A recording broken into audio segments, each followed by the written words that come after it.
जैसे कि हमने लास्ट वीडियो में बात करा था कि एआईएफ एक्चुअली होता क्या है और एआईएफ के कुछ टाइप्स के बारे में बात करा था, तो आज हम एआईएफ की कैटेगरीज़ के बारे में बात करेंगे। ऑल्टरनेट इन्वेस्टमेंट फ़ंड एआईएफ में बेसिकली 3 कैटेगरीज़ होती हैं।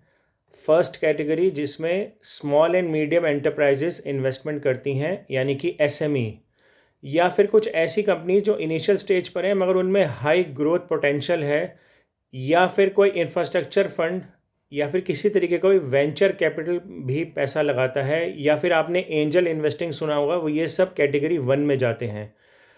अब बात करते हैं कैटेगरी 2 की। कैटेगरी 2 में बेसिकली जाता है जैसे कि प्राइवेट इक्विटी, या फिर कोई स्पेशलाइज्ड इन्वेस्टमेंट्स, या फिर बहुत ही फेमस है आजकल जैसे चल रहा है unlisted securities, unlisted shares, but without any kind of loan और बिना किसी काइंड ऑफ लेवरेज के बिना।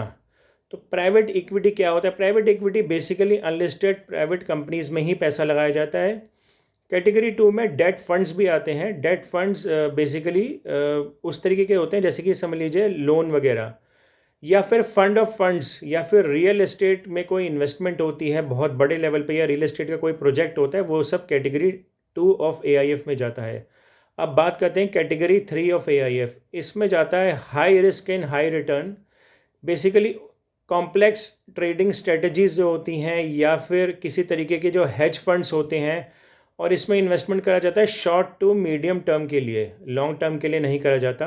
हेज फंड्स में वो स्ट्रेटजीज लगाई जाती हैं जैसे long and short positions, derivatives, या फिर आपने पाइप सुना होगा private investment in public equity, ये जिसमें इक्विटी लिंक्ड इंस्ट्रूमेंट्स में पैसा लगाया जाता है। जो लिस्टेड कंपनीज होती हैं, जो ऑलरेडी लिस्ट हैं शेयर मार्केट में, उनकी जो इक्विटी लिंक्ड इंस्ट्रूमेंट्स होती हैं उनमें पैसा लगाया जाता है, यानी कि लार्ज कैप, मिड कैप, या फिर स्मॉल कैप शेयर्स खरीदे जाते हैं, या फिर और बाकी इक्विटी रिलेटेड इंस्ट्रूमेंट्स में पैसा लगाया जाता है। ये कैटेगरी 3 की मैं बात कर रहा हूँ।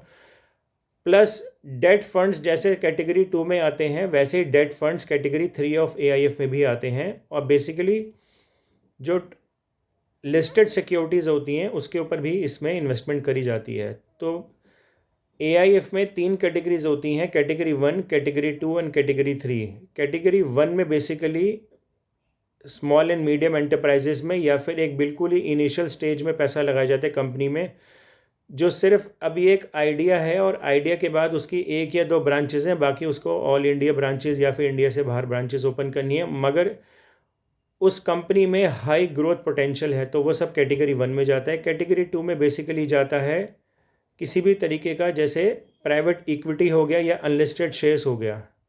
और कैटेगरी 3 में जाता है जो लिस्टेड कंपनीज़ हैं ऑलरेडी बॉम्बे स्टॉक एक्सचेंज या फिर national stock exchange, BSE, NSE पे, उनके शेयर्स खरीदे जाते हैं, जैसे कि large cap, mid cap, small cap shares खरीदे जाते हैं। प्लस अगर किसी भी तरीके का कोई प्राइवेट इन्वेस्टमेंट है पब्लिक इक्विटी में, तो उस तरीके की इन्वेस्टमेंट्स इसमें करी जाती हैं कैटेगरी 3 में।